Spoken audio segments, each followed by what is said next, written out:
사도행전을 읽다 보면, 아니 사도행전을 떠나서 성경을 읽다 보면 그 지나치게 희생적인 제자들의 모습에 놀랄 때가 많습니다. 그렇죠? 그러면서 동시에 이 정도를 살아내지 못하는 자신의 모습에 자책할 때도 있고, 또는 반대로 그리스도인이 이렇게 살아야 돼? 이렇게 사는 게 정말 맞아? 이렇게 고통받으면서 살 거면 뭐하러 하나님 믿어? 뭐하러 예수 믿어? 라고 생각할 수도 있을 것 같습니다. 사도행전에 등장한 제자들은 억울한 일을 많이 당하고 고단한 삶을 살았습니다. 이건 분명합니다. 그리고 하나님의 선택을 받았던 사람들 대다수가 우리의 기준으로 봤을 때 생각보다 그렇게 평안하고 복되다라는 말이 어떻게 쓰일지 모르지만, 적어도 세상에서 얘기하는 그런 경제적인 부를 누리고 그리고 자신이 원하는 행복을 찾아가서 살아갔던 것 같지는 않습니다. 혹시 예수 믿는 게 내가 이 땅에서 살아가는데 뭔가 조금 더 물질적인 것들이라든지, 그 다음에 나의 자아 성취를 하는데 어떤 하나님의 더 큰 도우심이 있지 않을까라고 생각해서 주를 믿으시는 분이 계시다면 그럴 수도 있고 안 그럴 수도 있다라는 거예요. 그렇죠? 적어도 하나님께서 사람을 부르셔서 그 사람의 인생을 어떻게 인도해 나가시는 그 과정 가운데 우리 삶에 고통이 사라질 수 없다라는 것이 분명한 것 같습니다. 그렇다면 사실 이해가 안 되는 부분이 있어요. 그렇게 억울한 고통을 당하고 고단하게 살았는데 감사와 기쁨을 표현하는 이유는 뭐냐 이거예요. 여러분, 그리스도인들은 대체적으로 고통이 있을 때, 여러분 인생에 고통이 아예 없을 수는 없잖아요. 그래서 인생에 고통이 있을 때에 그리스도인들은 대체적으로 하나님을 찾습니다. 고통이 있을 때. 때로는 우리는 그렇게 얘기하기도 하죠. 내가 고통이 있을 때만 하나님 찾아서 뭔가 하나님을 도구적으로 이용하는 것 같습니다 라고 얘기하는 분들도 계십니다. 대체적으로 종교라는 것이 내 인생에 어려움이 있을 때, 고통이 있을 때 평안과 위로를 누리기 위해서 종교를 선택하는 경향성이 있죠. 여기까지는 이해하겠어요. 불교도 그렇고 기독교도 그렇고 고통이 있을 때에 종교는 도움이 줍니다. 그런데 고통 중에 왜 감사하고 기뻐하냐 이거예요.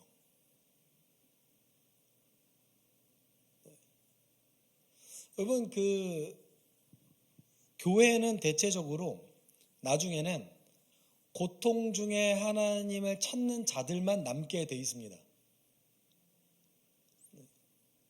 많은 그리스도인들이 약간 오해할 때가 있더라고요. 고통은 하나님을 찾는 어떤 큰 도구가 될 때가 많은데, 교회 안에 이런 분들만 계속 계시다 보니까 모든 사람이 고통이 있으면 하나님을 찾는 줄 알아요. 그런데 여러분, 한 10명 중에 7명의 사람은 고통이 있을 때 하나님을 원망합니다. 하나님, 왜 나에게 이런 고통을 허락할 수 있어요? 이렇게 고통을 주는 하나님이라면 내가 믿지 않을래? 라고 얘기하는 사람이 더 많다라는 거예요. 이런 분들은 교회를 시간이 지날수록 떠나가게 되고 결국은 고통이 있을 때 하나님을 찾는 자들만 남아있게 됩니다. 여기까지는 여러분이 다 이해하고 여러분이 경험하셨을 겁니다. 고통 중에 하나님께 감사하고 기뻐하셨습니까? 솔직히 저 잘 안 돼요. 여러분 잘 되세요? 그냥 힘들잖아요. 그냥 힘든데 어떻게 하나님께 감사할 수 있죠? 감사까지는 그래요. 억지로 이렇게 할 수 있을 것 같기도 해요. 왜냐하면 고통 중에 나를 위로하여 주시고 나에게 응답하여 주신 하나님께 감사할 수 있죠. 어떻게 기뻐해요? 제가 사도행전을 읽으면서 저의 가장 큰 질문은 여기에 있었습니다. 그리고 과연 그런 인생을 내가 살아갈 수 있을까라는 한 질문을 던지게 될 때가 많았습니다. 오늘 본문에서 우리는 바울과 실라의 억울한 고통을 선하게 사용하시는 하나님의 어떤 개입하심을 보게 됩니다.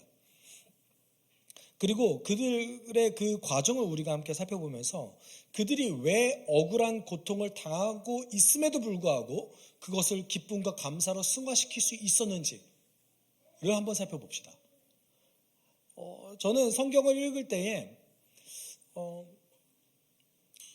우리 하나님 조건 없이 우리를 사랑했다고 생각합니다. 근데 우리는 조건적이잖아요. 여러분 여기 계신 모든 분들 중에서 본인은 조건 없이 누군가를 사랑한다라고 생각하시는 분 계십니까? 저 손든 거 아니에요? 네.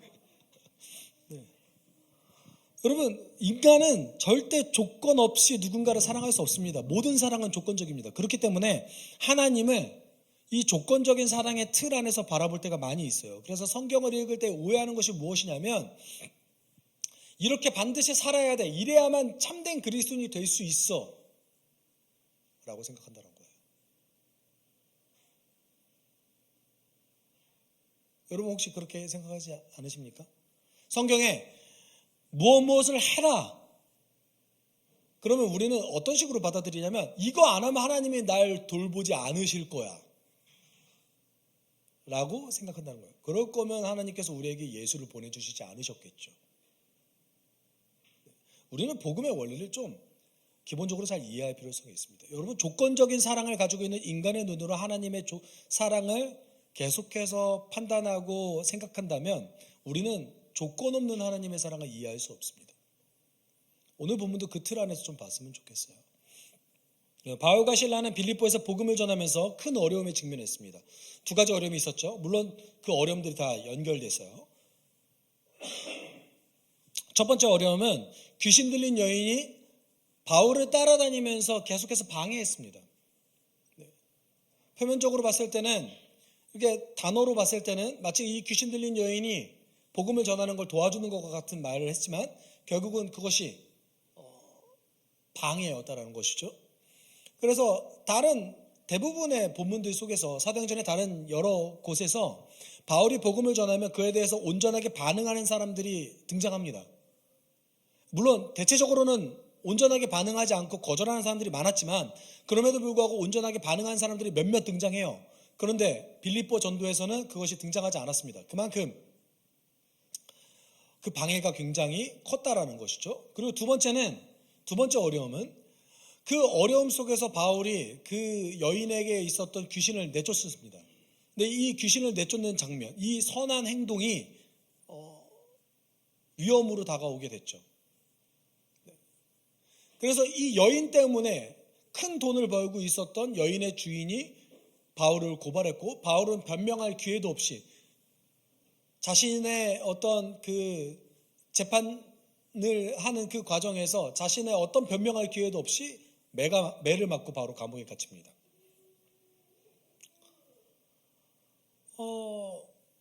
이것이 우리가 지난주까지 함께 나눴던 내용이죠. 그리고 25절은 감옥에 갇힌 바울과 실라의 모습을 비추고 있어요. 25절 좀 같이 읽어볼까요? 한밤이 되어서 바울과 실라가 기도하면서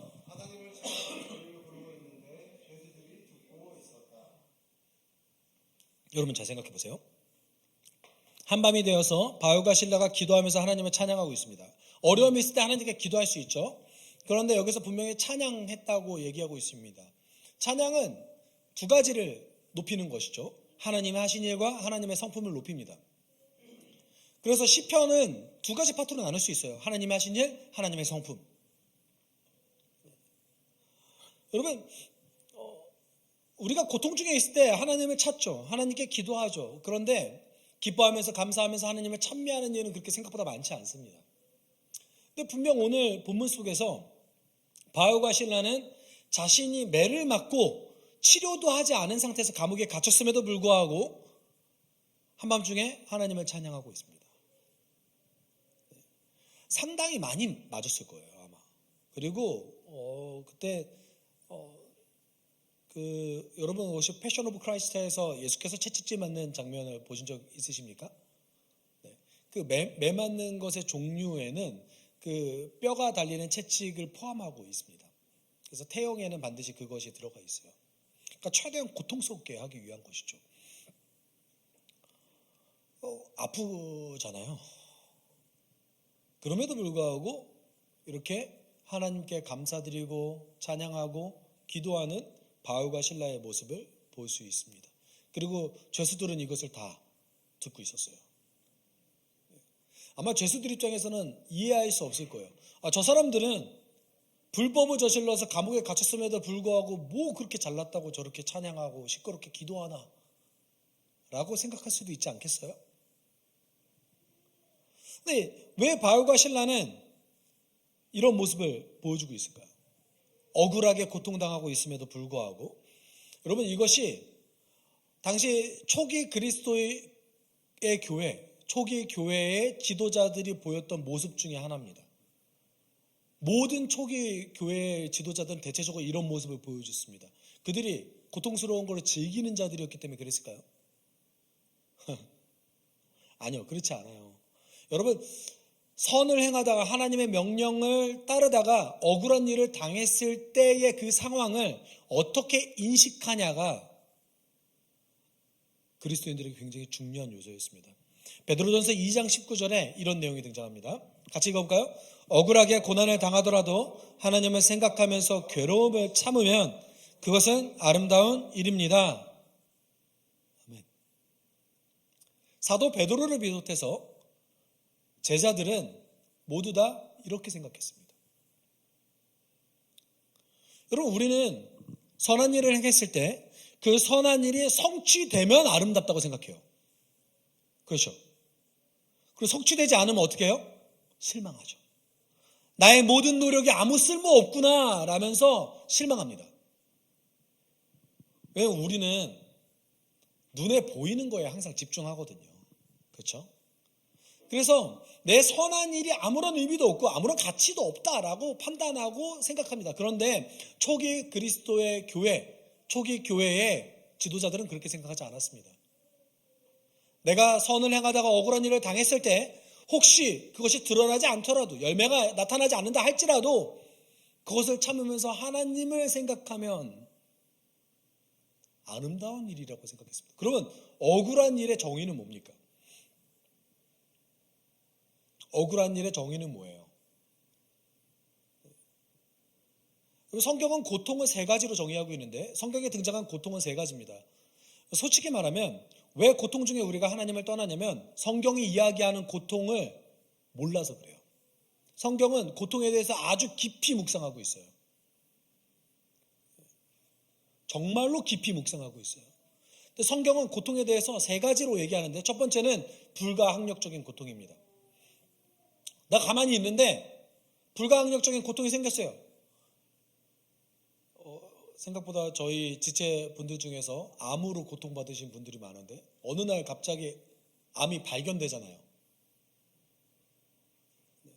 피하실 수 있으세요? 불가항력적이잖아요. 첫 번째 고통은 불가항력적인 고통을 얘기합니다. 그리고 두 번째 고통은 선을 행하다가 억울하게 받는 고통입니다. 선을 행하다가 억울하게 받는 고통. 하나님의 명령을 따르다가 또는 하나님께서 하라는 그대로 살려고 노력했는데 난 정직하게 살려고 노력했는데 내가 소속된 곳이 정직한 곳이 아닌 거예요. 그래서 정직한 자를 억울하게 고통 주는 일들이 이 사회에 있습니까? 없습니까? 있죠. 우리는 그것을 비일비재하고 보고 있지 않습니까? 이런 선을 행하다가 억울하게 당하는 고통, 그것이 두 번째 고통입니다. 세 번째 고통은 내 욕심 때문에 지혜가 없어서 당하는 고통이에요. 여러분, 우리는 불로소득 같은 거를 굉장히 좋게 생각하잖아요. 그래서 어느 날 내가 운이 좋아서 땅을 샀더니 그것이 굉장히 값이 올라가서 일확천금을 얻게 됐어요. 이거 자랑하잖아요. 그렇죠? 제발 그리스도인들이 이런 거 자랑하지 마세요. 하나님은 불로소득을 싫어하십니다. 하나님은 세상을 경영할 때 노동을 통해서 경영하게 하셨습니다.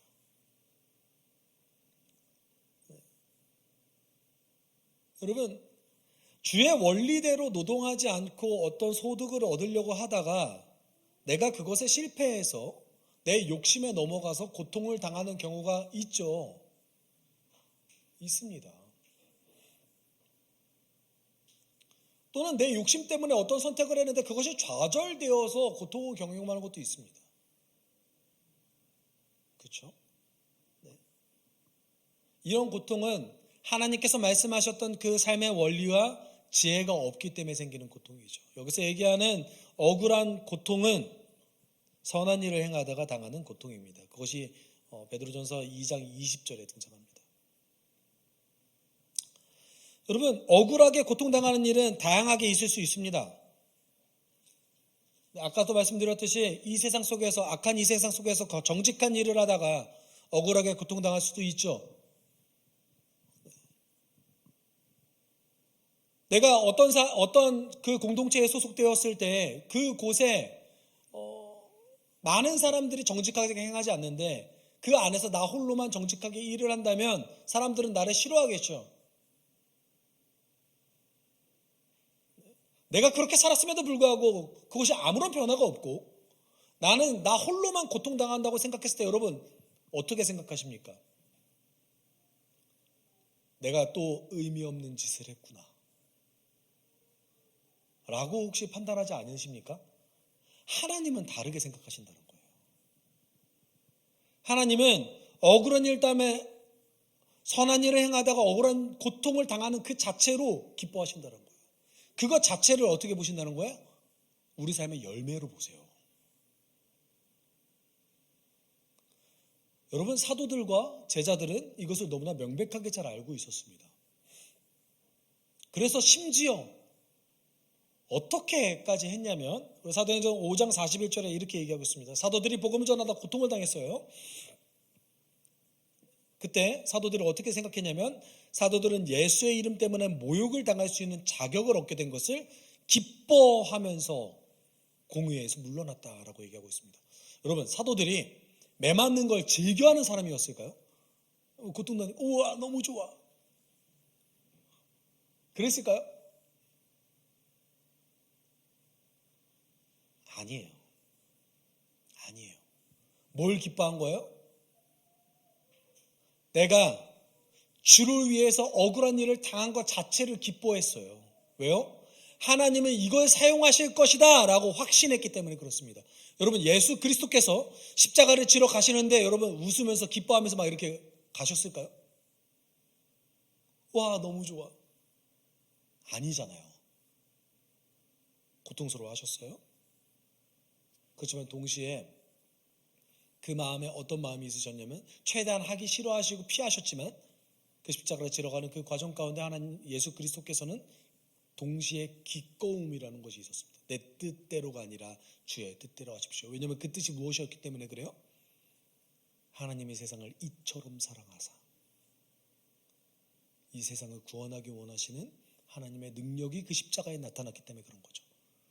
하나님의 승리 방식은 어디에 있습니까? 죽음이 세상을 살렸다. 억울한 고통이 세상을 살리는 하나님의 도구가 되었던 것이죠. 이것을 초기 그리스도인들은 너무나 잘 알고 있었습니다. 그래서 감옥에 갇혔음에도 불구하고 바울과 실라는 찬양했고 기뻐했고 감사했고 하나님께 기도했습니다. 여러분, 바울의 인생을 살펴봤을 때 이런 일들의 반복이었습니다. 계속해서 복음을 전했을 때 어려움이 없었던 적이 없었습니다. 근데 그 어려움조차 도구가 되었다는 것은 너무나 명백했습니다. 그리고 바울과 실라가 기도와 찬양을 하는 중에 갑자기 하나님께서 개입하셨어요. 큰 지진이 일어났어요. 그리고 수갑이 풀려지고 착고가 풀려졌습니다. 여러분, 솔직히 이런 일이 벌어지면 여러분은 어떻게 생각하세요? 아, 주께서 나보고 나가라고 하는 거구나. 우리의 사고방식이 이렇잖아요. 주께서 나보고 내가 억울하게 감옥에 갇혔으니까 아, 이제 걸어서 나가면 되겠구나. 여러분, 그렇게 생각하지 않으세요? 아니, 실제로 베드로가 2번이나 이런 걸 경험하잖아요. 성전에 갇혔을 때 천사가 한번 풀어주고, 그렇잖아요. 헤롯이 죽이려고 감옥에 가뒀을 때 베드로를 또 한번 풀어주시잖아요. 당연히 제가 바울과 실라 입장에서는 처음에는 문이 열리고 수갑이 풀리고 착고가 풀려졌, 착고가 보통은 이제 벽에 이렇게 고정되어 있거든요. 벽에 고정되어 있어서 쇠사슬로 연결되어 있어서 발을 묶어주는 거예요. 이게 풀렸어요. 와, 이제 내가 나가기만 하면 되네. 바울은 근데 그렇게 생각하지 않았습니다. 몇 가지 이유가 있어요. 몇 가지 이유가 있는데, 첫 번째는 바울은 로마 시민권자였어요. 실라도 로마 시민권자였습니다. 로마 시민권자가 재판 없이 매맞고 변호할 기회 없이 매맞고 공정한 판정 없이 감옥에 갇히면 굉장히 큰 일이 벌어져요. 가장 강력한 보호법 중에 하나예요. 로마 법전에 아주 기록된. 그래서 바울은 본인이 풀려날 거라는 걸 이미 알고 있었습니다. 그런데 왜 이런 일이 벌어졌을까라고 생각을 하지 않았겠어요? 그렇죠. 우리랑 좀 사고방식이 다른 것 같아요. 하나님이 이렇게 기록을 펴줬으니까 가야지. 이렇게 안 하고 어떤 걸 살펴봤어요? 간수가 자결하는 것을 막았어요. 간수 왜 자결했을까요? 로마법에 의하면 간수가 일을 하다가 그 안에 있는 죄수가 탈옥을 하면 그 책임을 묻고 간수를 사형에 처하는 법이 있었어요. 어차피 죽으니까 고통받고 죽는 것보다는 빨리 죽자라고 생각했던 것 같아요. 그래서 아직 사람들이 아무도 안 나갔잖아요. 문만 열려 있었잖아요. 그런데 그 문이 열린 것을 잠결에 이렇게 깨서 보니까 다 나갔네. 빨리 죽어야지. 라고 죽으려고 하는 그 간수를 막았던 거죠. 그래서 28절에 그때 바울이 큰 소리로 그대는 스스로 몸을 해치지 마시오. 우리가 모두 그대로 있어 하고 외쳤다. 여러분, 그리스 문화권에서 지지는 신이 능력을 행했다고 여겨졌습니다. 그러면 간수 입장에서는 바울과 실라가 왜 감옥에 갇혔는지 알고 있는데 그 감옥에서 지진도 일어나고 문도 열리고 이 사람들이 믿는 하나님이 뭔가 했나 보다라고 판단했던 것 같아요. 그래서 그 간수가 어떻게 합니까? 물어보죠. 두 분 사모님, 내가 어떻게 해야 구원을 얻을 수 있습니까? 여러분, 빌립보에서 바울과 실라가 복음을 전했습니다.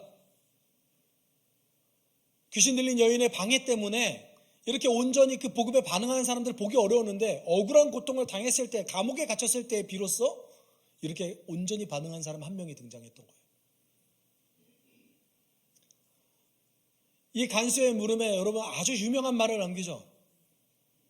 우리 과거 개역개정 성경에서는 어떻게 얘기하죠? 주 예수를 믿으라. 그리하면 너와 내 집이 구원을 얻을 것이다. 이렇게 저처럼 되게 성격이 꼬여서 까칠한 사람은 주 예수를 이 사람이 믿었는데 어떻게 집까지 구원받지? 라고 이렇게 성격이 꼬여서 그래요. 같이 한번 읽어봅시다. 그들이 대답하였다. 주 예수를 믿으십시오. 그리하면 그대와 그대의 집안이 구원을 얻을 것입니다. 주 예수를 믿으라. 그리하면 구원을 얻을 것이다. 이것이 무슨 말입니까? 하나님께서 예수님을 통해서 하신 일을 전적으로 수용하십시오. 받아들이십시오. 인정하십시오. 이 말인 거죠. 이 말에 간수가 반응했어요. 위험을 무릅쓰고 어떻게 했습니까? 자기 집으로 데려갔어요. 아직 풀려나지 않았잖아요. 누가 보면 어떡해요? 그렇죠?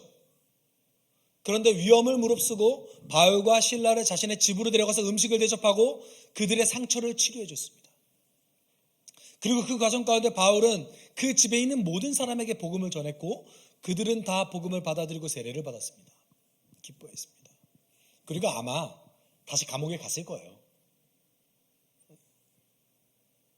여러분, 제가 지난주에도 말씀드렸죠. 하나님의 승리 공식은 억울한 고통을 정의롭게 사용하시는 거에 있었습니다. 여러분, 우리가 억울한 일을 당했을 때 세상이 변하지 않는다 할지라도, 아무것도 드러나지 않는다 할지라도 그것을 의미와 가치가 있습니까? 없습니까? 있습니다. 하나님께서 반드시 사용하십니다. 우리의 믿음은 거기에 있습니다. 내 믿음은 내가 원하는 게 이루어집니다. 내가 부자가 됩니다. 이게 아닙니다. 예수의 희생이 세상을 살렸다. 우리 이거 믿는 사람들 아닙니까? 그것을 따라서 선한 일을 행하다가 고통당하다 할지라도 주께서 그것을 사용하실 것이다. 그리고 바울은 지금도 그것을 경험하고 있죠.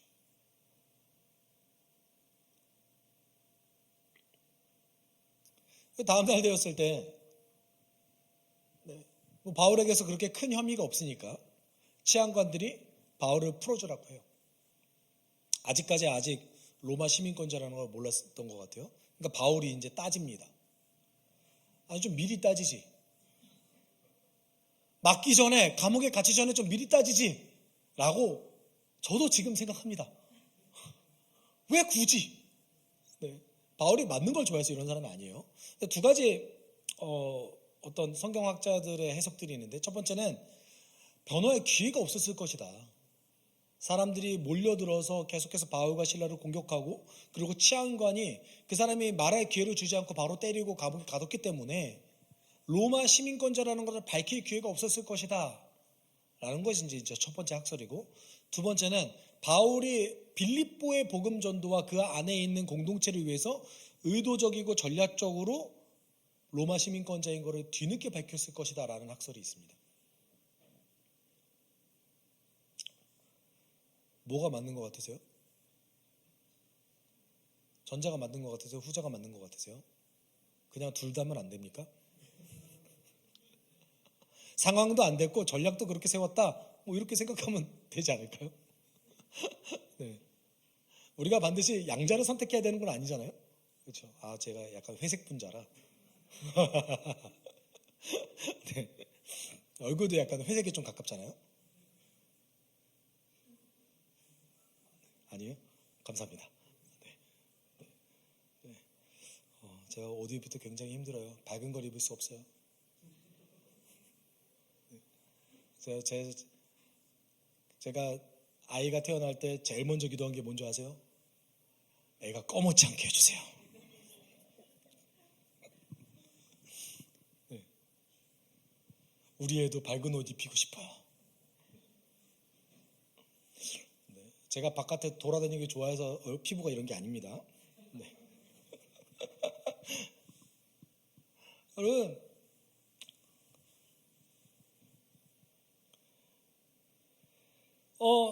아마도 지금 이렇게 뒤늦게 자신이 로마 시민권자라는 걸 항변하는 이유는 빌립보에 남아있는 공동체를 위해서였을 거예요. 지금 바울이 이렇게 슬그머니 풀려나서 없던 일처럼 되어버리면 어떤 문제가 생길까요? 지금 바울이 복음 전하다가 감옥에 갇혔어요. 그러면 그 지역에서 바울이 이대로 이것을 덮어둔다면 복음 전하는 것이 마치 불법처럼 보여질 가능성이 있습니다. 사람들에게. 그렇게 된 바울은 당당하게 밝히는 거죠. 내가 로마 시민권자고 나는 잘못한 게 하나도 없는데 이런 일을 당했다. 치안관 당신들이 와서 내가 이런 억울한 일을 당했으니 이 문제를 해결해라. 그래서 치안관이 굉장히 두려워하죠. 네. 이게 보통 일이 아니에요, 사실은. 그 율리우스의 법정과 그 로마 법전을 살펴보면 로마법 3개, 아주 대표적인 로마법 3개가 있는데 그 로마법 3개 전체에 로마 시민의 권리와 의무에 대해서 명시하고 있습니다. 로마 시민의 권리에 뭐가 있냐면 어떤 죄를 저지르더라도 정당한 재판을 받아야 된다가 있어요. 재밌죠? 무죄 추정의 원칙이 여기서 나왔는 것 같아요. 네. 로마 하면 법 아닙니까? 네. 그래서 아주 벌벌 떱니다. 그리고 그 과정을 통해서 여러분 바울이 명예가 회복됐죠. 그리고 당당하게 사과를 받고 위로를 받습니다. 네. 그래서 이렇게 따지죠. 이제 와서 슬그머니 우리를 내놓다는 겁니까? 안 됩니다. 직접 와서 우리를 석방하십시오. 저 같았으면 좀 더 했을 것 같은데. 야, 내가 민사 형사 고소할 거야. 두고 봐, 너. 어떻게 변명할 기회도 안 주니? 이렇게 저였으면 했을 것 같은데 바울이 저보다 훨씬 난 사람인 것 같아요. 그리고 그 치안관들이 아마도 바울의 그 안전 때문에, 바울 때문에 피해를 당한 주인들이 있으니 바울의 안전 때문에 그 도시를 떠나달라고 요청했던 것 같습니다. 정중하게. 그리고 바울은 그 빌립보를 떠나면서 이제 새롭게 형성된 공동체를 만나서 위로하죠. 우리 같이 읽어볼까요? 두 사람은 감옥에서 나와서 로디아의 집으로 갔다. 그리고 거기서 신도들을 만나 그들을 격려하고 떠났다. 아멘. 여러분, 이것이 바울의 첫 번째 그 마게도니아 첫 번째 전도 여행의 마무리입니다. 그런데 바울은 여러분 잘 생각해 보시면 바울이 오랜 시간 동안에 전도여행을 다니고 사도로서 살았지만 바울은 마게도니아 전도여행을 오기 전에 아시아에서 많은 성과를 거두는 지도자였습니다. 그가 회당을 중심으로 복음을 전하면 많은 사람들이 주께로 돌아왔다라는 기록들이 존재합니다. 열매가 있었던 지도자였습니다. 능력이 있었습니다. 그런데 마게도니아에 와서 첫 번째 사역을 했는데 생각보다 그렇게 큰 열매를 거두지 못했어요. 억울한 일을 당했어요. 고통을 당했어요. 감옥에 갇혔습니다. 오늘 빌립보에 있어서 있었던 이 사건이 바울의 첫 번째 공식 고발입니다. 이때부터 바울은 감옥에 자주 갇혀요. 그 전까지 경험해보지 못했던 어려움이에요. 어려움은 더 커졌는데 열매는 더 줄어들었습니다.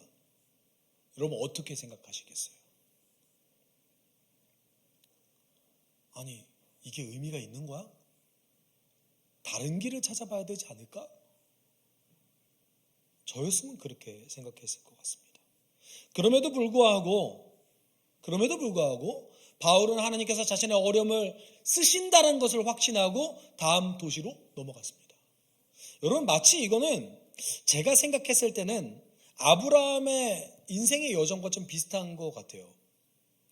마치 아브라함이 하나님의 명령을 따라서 화려하고 발전한 메소포타미아 문명을 떠나서 가나안에 도착하고 나서 그의 인생의 실제적인 어려움이 그때부터 시작됐잖아요.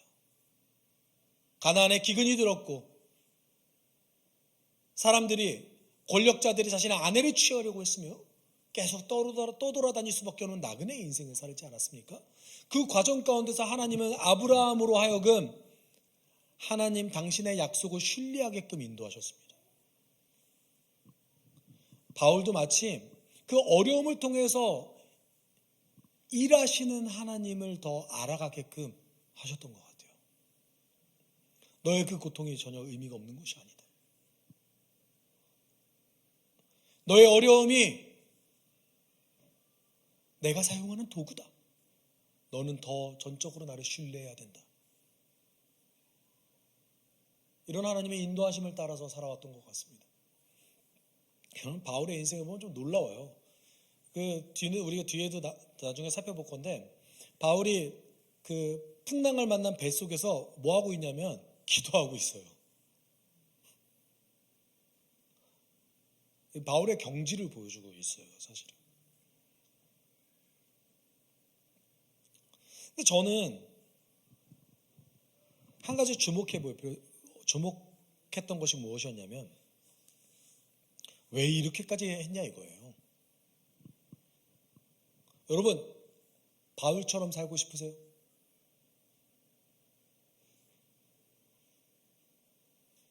신라가 되고 싶으세요? 혹시 저는 그렇게 살고 싶습니다. 웬만하면 고통 피하고 싶잖아요. 저는 사실 그래서 이렇게 생각해 봅시다. 이거를 논리적으로 하나님께서 억울한 고통을 사용하신다는 것을 논리적으로 안다고 생각해서 이들이 이렇게 행동했을까요? 좀 다르게 생각해 봅시다. 바울과 실라는 왜 이렇게 살았을까요? 저는 이렇게 생각하고 싶어요. 그만큼 하나님 사랑하지 않았을까요? 그들이 그만큼 더 예수를 사랑했기 때문에.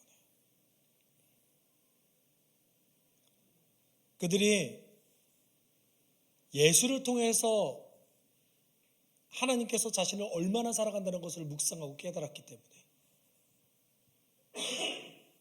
이런 고통도 선하게 이용하시는 하나님의 그 놀라운 일하심에 기뻐할 수 있지 않았을까요? 저는 성경을 이렇게 해야지만 반드시 옳은 제자가 될 수 있고 그리스도인이 될 수 있다라고 말한다고 얘기하고 싶지 않습니다. 오히려 반대로 이만큼 이것을 감수하고서라도 하나님을 더 사랑했기 때문에 이들이 이 고통도 영광이라고 생각하지 않았을까요? 저는 그리스도인이라면 여러분 지금 당장 내가 이거를 하지 못한다 할지라도 이 정도 목표를 가져볼 만하지 않습니까? 억울한 고통 누가 좋아하겠어요? 그런데 내가 그리스도인이라면, 내가 예수를 믿는다면, 내가 예수를 통해 하나님의 사랑이 어떤 건지 안다면 내가 이만큼 하나님을 사랑하고 싶다라고 생각할 수 있지 않겠습니까? 바울은 그런 의미에서 자신의 하나님을 향한 사랑 고백을 로마서 14장 7절 8절에서 이렇게 고백합니다. 같이 읽읍시다. 우리는 자기만을 위해서 사는 사람도 없고 또 자기만을 위하여 죽는 사람도 없습니다. 우리가 살아도 주님을 위해서 살고 죽어도 주님을 위해서 죽습니다. 그러므로 우리는 살든지 죽든지 주님의 것입니다. 여러분 이 고백은 하나님 사랑하기 때문에 했던 고백이에요. 예수가 너무나 좋아서 했던 고백이에요. 어떤 의무감에 사로잡혀서 내가 이렇게 해야지만 하나님께서 나를 돌보실 거야 라는 그 명령에 사로잡혀서 했던 고백이 아니라 그만큼 내가 주님의 것이 되어서 살아가는 것이 기쁘기에 이렇게 고백합니다. 예수를 믿는다면 우리 이 정도 목표를 가져볼 만하지 않습니까? 전 그랬으면 좋겠어요. 우리 같이 기도할게요. 하나님, 자신의 인생을 살든지 죽든지 주님의 것이라고 고백했던 이 바울이 하나님을 사랑했던 것처럼 내가 주를 더 사랑하게 도와주십시오. 내 인생을 바치는 것이 전혀 아깝지 않다라고 생각할 만큼 하나님 사랑하기를 원합니다. 너무 사랑하기에 그것이 기쁨이 되길 원합니다. 내 인생의 목표가 이루기를 원합니다. 우리가 함께 이렇게 함께 고백합시다. 함께 기도합시다. 사랑이 많으신 하나님 아버지 감사드립니다. 하나님 예수의 사랑을 기억하며 우리가 나아갈 때 하나님 우리가 나아가고 있습니다. 적어도 그리스도를 믿는다면 그리스도를 내 삶의 주인이라고 고백한다면 그가 내 삶의 구원자라면 그 사랑이 너무나 기쁘기에 하나님의 성품을 알아갈수록 그 성품을 사랑하지 않을 수 없기에 하나님 주를 위한 고통조차 주를 위한 그런 고난조차 기쁨이 될 수 있게 인도하여 주십시오. 그만큼 사랑하기 원합니다. 그만큼 당신 닮아가기 원합니다. 내 인생의 소망은 나 자신을 아끼지 않을 것만큼 하나님을 사랑하기 원합니다. 하나님 그것을 목표로 삼게 하여 주십시오. 그것을 내 삶의 하나님 지향점이 되게 하여 주십시오. 나를 인도하시는 주님